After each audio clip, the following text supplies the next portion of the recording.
téléspectateurs de Canal Congo Télévision. C'est un plaisir de vous présenter cette émission Femmes aux multiples facettes. Femmes aux multiples facettes est votre émission. Cette émission est là pour les femmes du cartel de femmes politiques leaders. Avec elles, qu'on travaille avec le président du cartel de femmes qui est Madame Marie-Josée Bounsana, avec qui je dis bonjour Madame. Bonjour Madame Molongia, merci de m'avoir invitée à cette émission. Voilà. Je remercie aussi toute l'équipe CCTV qui nous accompagne et aussi les téléspectateurs qui nous suivent et qui nous encouragent. Sans oublier les femmes leaders, je les salue. Maman, parlez-nous un peu de femmes leaders, comment se porte le cartel de femmes? Le cartel se porte très bien, les femmes se préparent, voilà. Parce qu'il y a 2023. On n'oublie pas, les élections ne se préparent pas juste du juste, les élections se préparent en amont et voilà. Les femmes leaders sont des femmes qui assument des responsabilités au sein des partis politiques voilà. Et qui ont des ambitions et ils aspirent aussi à pouvoir contribuer au développement de ce pays. Donc les femmes sont prêtes sont en train de se préparer, il y a des formations qui s'organisent et il y a beaucoup de choses qui se font sur terrain pour pouvoir préparer ces élections parce que vous connaissez un peu la fragilité de l'électorat féminin. Donc nous y travaillons pour que les femmes soient figures nombreuses sur les listes électorales. Parlons un peu, comme on parle de la femme, parlons un peu de la femme, Madame Gisèle Pétain, qui a été expulsée de sa maison. Votre avis? Oui, elle n'a pas seulement été expulsée de sa maison, de son pays aussi. Ça nous a choqués. Ça nous a choqués. Quelles que soient les raisons, quelles que soient les causes qui ont fait à ce que cette pauvre femme soit expulsée avec ses enfants, mais la procédure, même la manière de l'expulser n'a pas plu à nous en tant que femmes congolaises. Là, c'est vraiment manquer du respect à une femme qui a droit à rester dans son pays.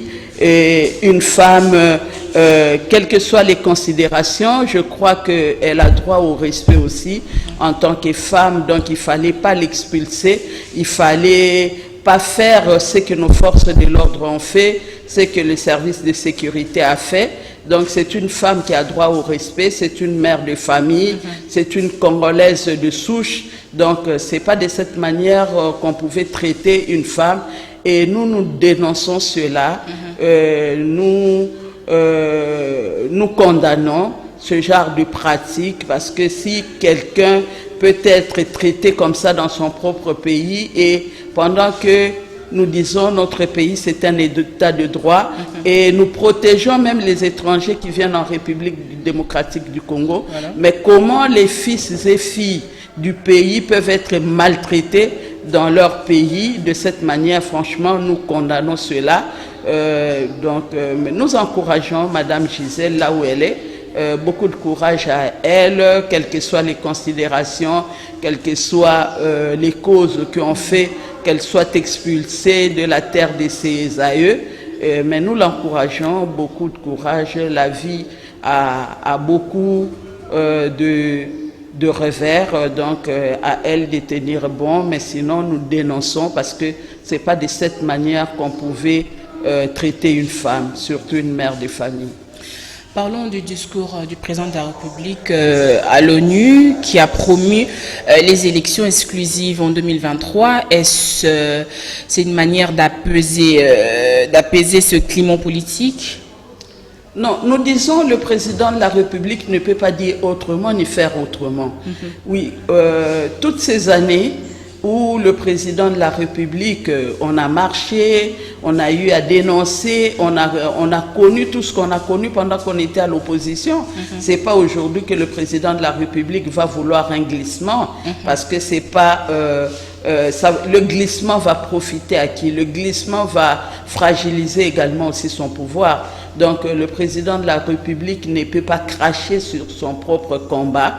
Et moi je crois je crois fermement à ce que le président de la République avait dit. Et il y aura bel et bien les élections. Donc nous irons aux élections en 2023. Donc moi je lui fais confiance parce que lui ne peut pas faire autrement, parce qu'il ne peut pas faire la même chose, des choses que nous on a décriées. On a marché pour cela, il y a même eu des morts en ce qui concerne les revendications électorales. Donc il ne peut pas faire autre chose. Ce qu'il a dit, moi je le crois, qu'il y aura vraiment les élections. Maman Marie-Josée, parlons un peu du ministère de l'Environnement, parlons un peu du COP. Comment évolue le préparatif du COP? Ben oui, c'est pas seulement, quand on parle du COP, c'est pas seulement un problème congolais, c'est un problème mondial. Voilà. C'est organisé par la conférence qui aura lieu à Glasgow, en Grande-Bretagne. Il y a maintenant, chaque pays s'organise et il y a des personnes qui vont aller pour la pré-COP pour voir un peu ce qui doit se faire, l'accueil des personnalités, des chefs d'État, des grandes personnes qui vont se déplacer pour la COP 26.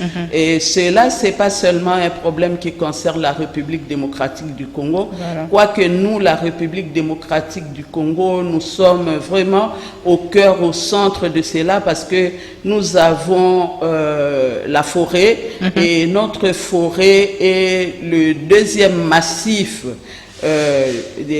après l'Amazonie, c'est qu'on dit, mais selon les données, on dit que non, ben, la République démocratique du Congo, la forêt de la République démocratique du Congo est première, première avant même l'Amazonie, parce que l'Amazonie a été beaucoup exploitée. Par contre, la forêt de la République démocratique du Congo, il y a des endroits qui sont encore intacts, donc nous sommes une composante non négligeable à la COP 26. Donc nous allons participer et il y a aussi nos experts qui travaillent déjà, qui vont précéder pour les préparatifs de la COP. Donc la République démocratique du Congo sera suffisamment représentée. Le président de la République participera à cette grande réunion et la VPM également, elle-même, la maman environnement.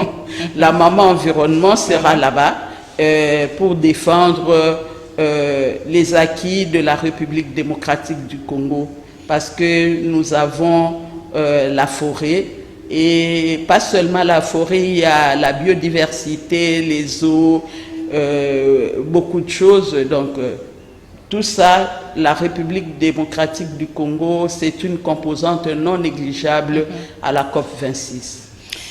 Madame Marie-Josée, vous avez parlé tout à l'heure du père et des mères congolais. Parlons un peu de cette loi sur la nationalité de Tigny Pouloulou qui n'est pas retenue. C'était opportun? Ben, moi, je ne voyais pas. Je crois l'autre fois quand je suis passée, vous m'avez posé la question en ce qui concerne la proposition de cette loi. J'ai dit nous devons privilégier des choses qui nous unissent. Voilà. On ne peut pas s'attarder à parler aux choses qui nous divisent parce que nous avons beaucoup de choses sur lesquelles la population, le peuple congolais attend les résultats. On n'a pas à s'attarder aux questions des nationalités, qui est des pères ou de mères. Ben, les Congolais, il y a même des étrangers qui ont droit à la nationalité congolaise parce qu'ils étaient là avant l'indépendance du Congo, ils ont acquis la nationalité et ces personnes aussi ont droit.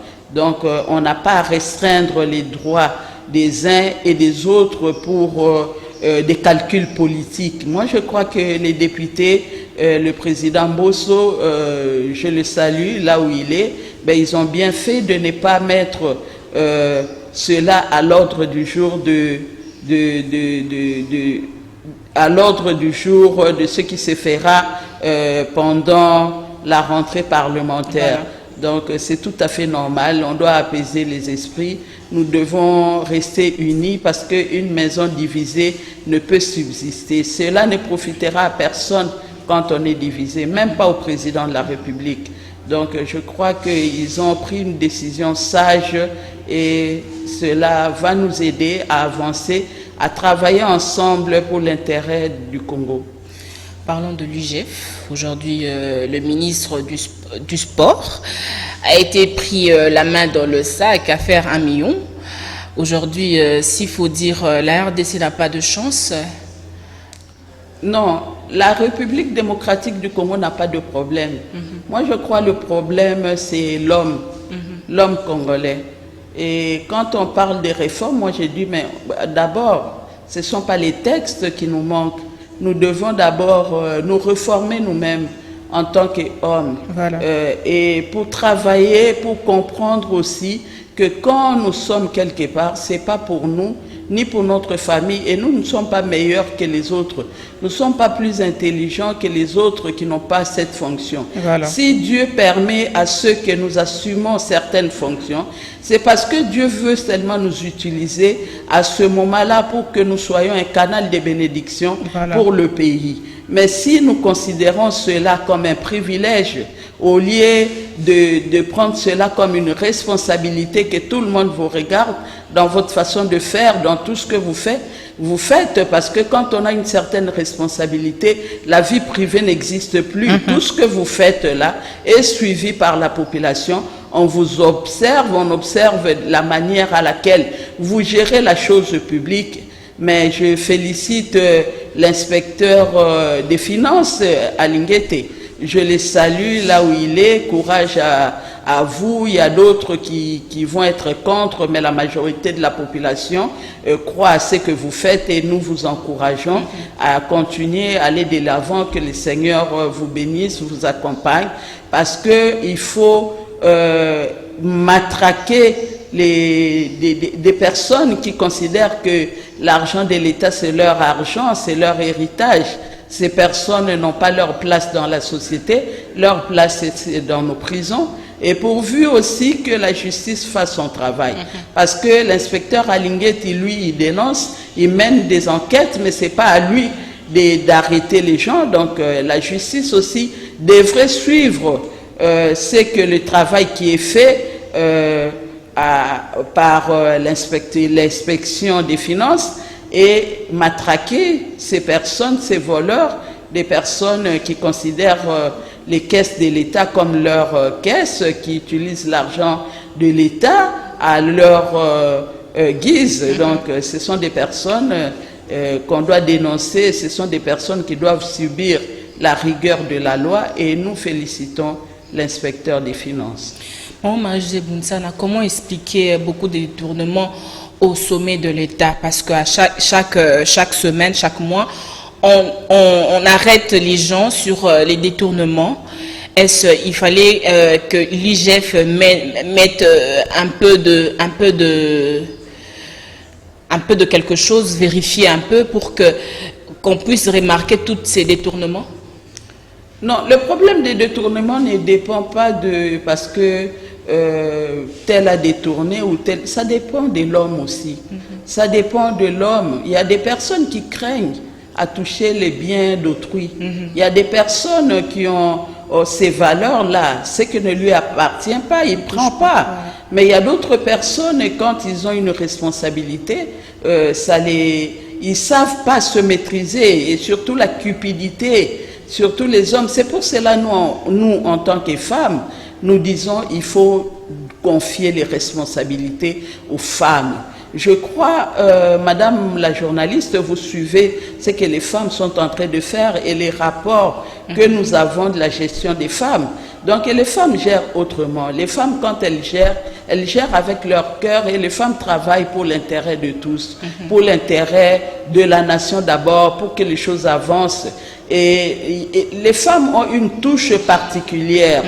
Bien sûr, les exceptions ne manquent pas, mais la majorité des femmes gèrent bien, gèrent mieux que nos frères qui sont avec nous, les hommes.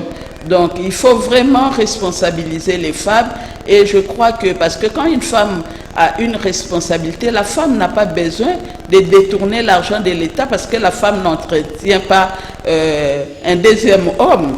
Oui, ce sont les hommes, parce que quand les hommes accèdent au pouvoir, les yeux regardent à gauche, à droite, il veut avoir 2, 3 époux, 2, 3 copines qu'il doit entretenir. Il faut quand même un cadre respectueux parce que le chef doit de temps en temps passer par là. Et cela demande beaucoup de moyens. Ils veulent vivre au-dessus de leurs moyens.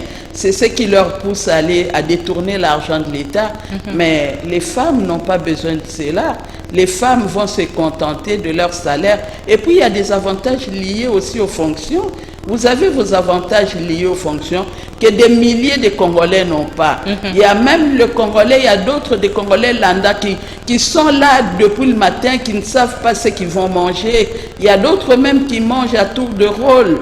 Il y a d'autres qui ont étudié plus que vous, mais ils n'ont pas eu cette chance, cette grâce d'accéder à ces fonctions. Et bien, quand vous accédez à ces fonctions, vous ne devez pas considérer ces fonctions comme c'est un acquis, comme c'est un bien, et mal gérer l'argent qui appartient à tous les Congolais.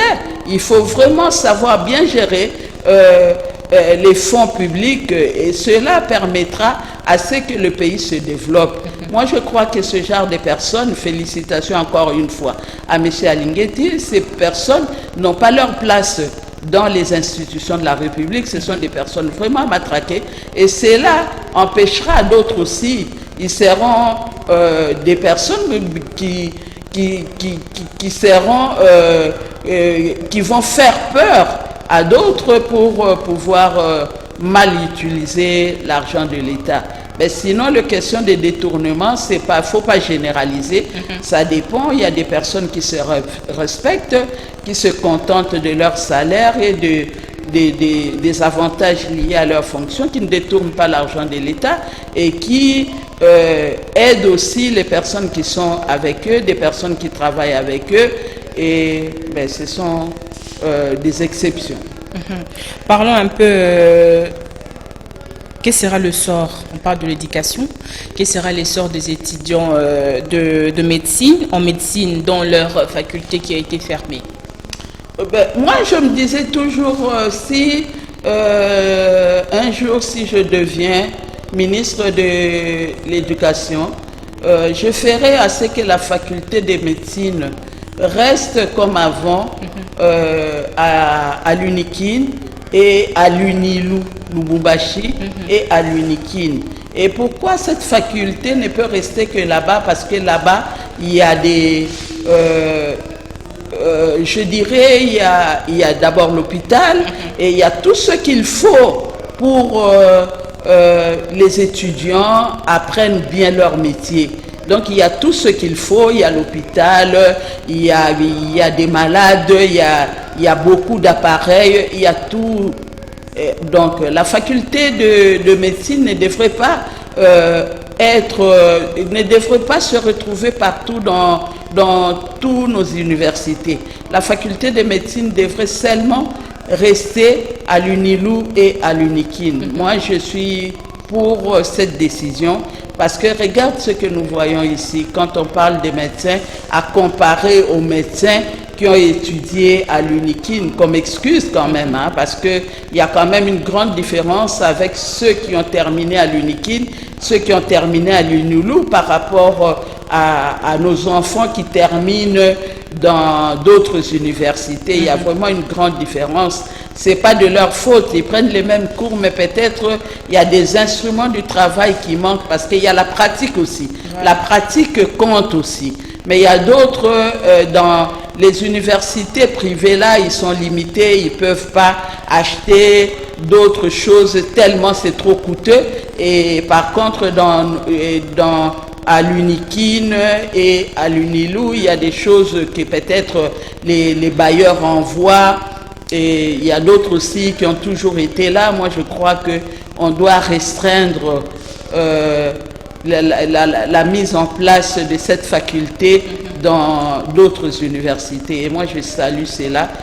Nos enfants étudiants de la médecine n'ont qu'à aller s'inscrire à l'UNIKIN, l'UNILU, comme ça, ben, ils vont continuer à étudier au lieu de se prétendre terminer la médecine pendant qu'on n'a rien. On n'a rien en tête, on a la pratique, on est nul. Et le sort de ceux qui prestent déjà leur diplôme sera considérable? Ben, comme ils ont déjà les diplômes, ils vont continuer, mais pour ceux-là comment les diplômes ne peuvent pas être valables, parce que ce sont des diplômes qui ont été délivrés par la République. Mais ces diplômes-là, quand ces enfants vont étudier ailleurs, tu sais, quand nos médecins qui ont terminé ici, quittent le pays, vont aller prester, soit en Europe, ils reprennent. Hein. Voilà. Il y a des choses qu'ils reprennent, parce que moi je sais, j'avais mon frère qui avait terminé ici à l'UNIKIN, qui avait même travaillé au SEMCA, malheureusement il n'est plus, il est décédé, mais quand il est allé à Nice pour travailler, on l'avait considéré comme un infirmier. Il n'était pas considéré comme un médecin, il fallait qu'il reprenne, qu'il étudie. Il a encore étudié, jusqu'à ce qu'il était confirmé chirurgien. Donc, il y a quand même beaucoup, parce que ici, chez nous, nous n'avons pas tout ce qu'il faut. L'État ne met pas beaucoup de moyens pour pouvoir avoir tout ce que la faculté de médecine a besoin. Donc, si on mettait tout, et cela permettra aussi à nos étudiants d'avoir une bonne formation, parce que c'est la formation médecine, c'est la pratique, parce que ce sont des personnes qui sont censées après toucher les personnes. Et si vous n'êtes pas bien formé, vous pouvez tuer, il y aura des victimes. Donc cela demande beaucoup de moyens et demande aussi beaucoup des outils pour que les étudiants apprennent réellement leur métier. Et nous devons valoriser notre formation. Nous devons valoriser aussi cette faculté de médecine, parce que la médecine, ce n'est pas n'importe quelle faculté.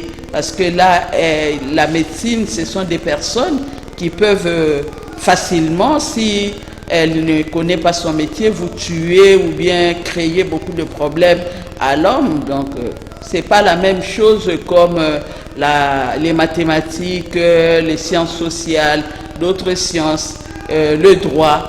Mais la médecine, c'est vraiment quelque chose qui tient à la vie des hommes. Donc, nous ne devons pas considérer cette faculté, jouer avec la faculté de médecine. Parlant toujours des études, il y a une question qui m'est venue à la tête, maman Marie-Josée.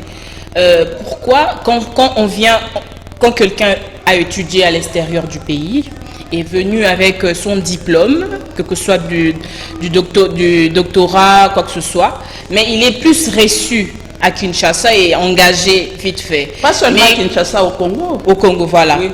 Engagé vite fait. Mais quand nous partons dans d'autres pays, c'est difficile ou on nous... Non, mais parce que c'est seulement à une certaine époque. Avant, on était très considérés. Avant, on était très considérés. Il y a même des personnes qui quittaient l'Afrique du Sud pour venir se soigner ici, à la clinique de la Gécamine à Lubumbashi, ici à l'UNIKIN. C'est nous-mêmes qui avions dévalorisé notre formation.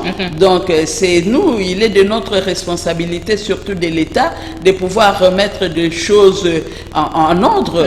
Et parce qu'on a dévalorisé l'éducation, les professeurs, les instituteurs sont mal payés d'abord. Et comme ils sont mal payés, cela fragilise aussi la transmission des connaissances, parce qu'ils ne sont pas dans une université, ils sont dans plusieurs universités à la recherche de la survie, parce que s'il reste dans une université, lui-même sera incapable de se prendre en charge. Ils sont mal payés et il sera même incapable d'envoyer ses enfants à l'université. L'université coûte très cher, il y a des universités privées qui coûtent également très cher. Donc vous voyez un peu, il n'y a pas une restriction aux enseignants. L'enseignant peut venir ici, il donne cours 30 minutes, 1 heure, il doit courir parce qu'il doit aller dans telle université, dans telle université. C'est nous-mêmes qui avions négligé notre formation, mais qu'à cela ne tienne, on dit l'erreur est humaine, mais persister dans l'erreur, c'est ce qui devient diabolique. Voilà. Donc nous devons quand même recadrer, essayer de voir améliorer, parce qu'il va de l'avenir de cette nation, crédibiliser notre formation, notre système éducatif. Nous devons crédibiliser le système éducatif et également sanctionner aussi des personnes qui sont à la base, de la corruption, à la base des transmissions, exemple des points sexuellement transmissibles, des points, comme un fonds de commerce en train de vendre les points, donc ce genre de personnes doivent être sanctionnées. Et ce genre, il faut aussi pas les inspecteurs seulement pour les finances, il faut aussi des inspecteurs. Dans le temps, il y avait des inspecteurs qui circulaient dans les écoles, et partout où il y avait des formations pour suivre un peu ce qu'on transmet aux élèves, ce qui est transmis même aux étudiants. Donc il faut quand même qu'on instaure ce système de contrôle pour pouvoir redresser les choses. Sinon, nous allons vraiment à la dérive totale, parce qu'il va de la crédibilité de notre système éducatif. Nous arrivons pratiquement presque à la fin de cette émission. Une dernière question. Maman Marie-Josée, comment jugez-vous le comportement de la police contre le marche de la Mouka? Ben oui, c'est vraiment injuste, cette police. Moi, je crois, je salue ce que le général Kassongo fait. C'est pas facile, on vient de loin, mais on doit continuer à rééduquer nos polices, parce que la police, en principe, elle est là pour protéger la population. Voilà. La police n'est pas là pour vandaliser, pour voler, pour tabasser et marcher sur les personnes, s'asseoir sur les individus. La police n'est pas là pour ça. La police a été créée pour qu'elle soit vraiment proche de la population et essayer de protéger cette population. Et quand on envoie la police pour aller essayer d'encadrer ceux qui marchent, c'est pas pour aller les brimer, aller les tabasser, aller les prendre pour ennemis, non. Ils ne sont pas les ennemis. Les opposants ont leur travail. La marche, là, c'est une expression des opposants. Quand il y a des choses qui ne vont pas, c'est normal que les opposants marchent. C'est normal que les opposants dénoncent. Donc, c'est leur expression, c'est leur façon de faire les choses. S'il n'y a pas l'opposition, mais comment la République va être gérée? Tout le monde, on sera dans un système de dialogue où on acclame tout, on accepte tout. Il faut qu'il y ait quand même des personnes qui vous disent « Non, vous allez un peu à côté, revenez. Non, vous êtes un peu à côté, revenez. » Et quand les choses se font d'une manière correcte, ça ne veut pas dire parce qu'on est opposant, on doit tout diaboliser. Les opposants aussi, des fois, disent « Oui, c'est bien fait, mais nous voulons, faites mieux. » Et si vous ajoutez un peu une dose, c'est comme la nourriture, non? Vous préparez une nourriture ou vous demandez aux gens une nourriture comme si vous aviez une fête. C'est pas vous seul qui allez goûter.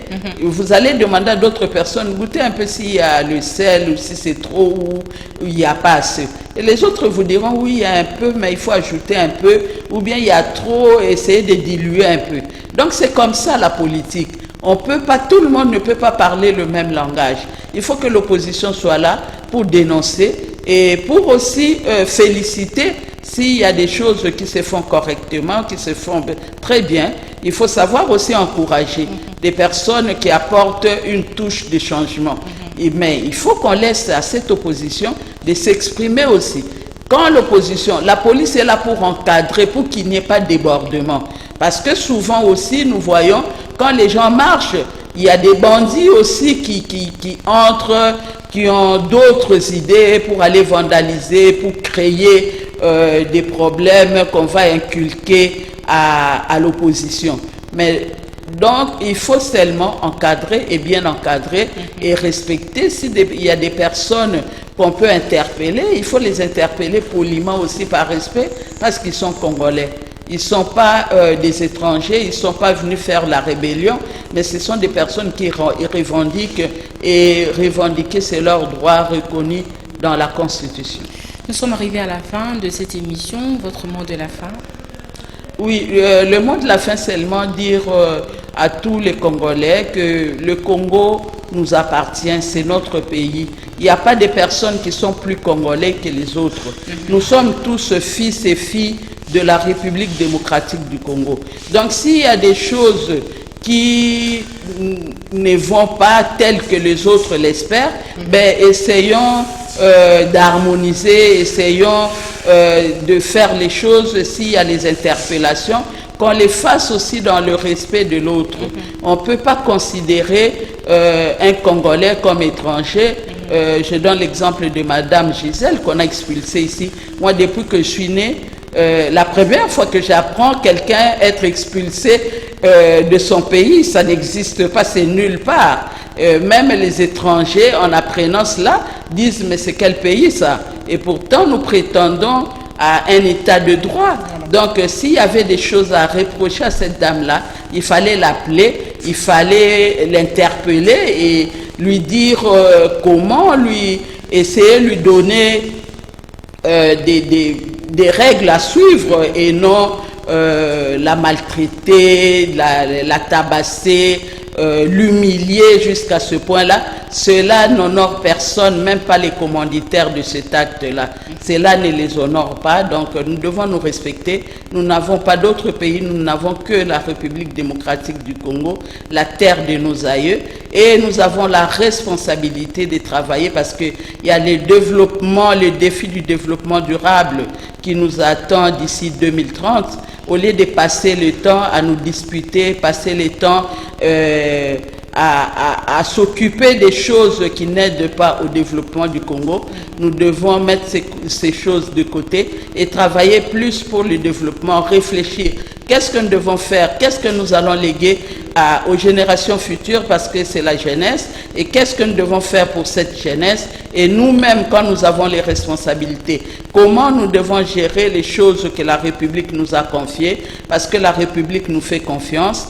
Donc, nous devons travailler dans ce sens-là pour que le Congo avance et que l'avenir du Congo soit réellement beau, comme l'avait dit Lumumba.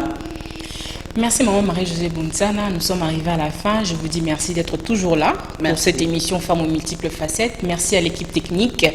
Moi, Nobis Molongia, nous nous retrouvons prochainement pour un nouveau numéro de l'émission Femmes aux multiples facettes. Merci beaucoup. Merci.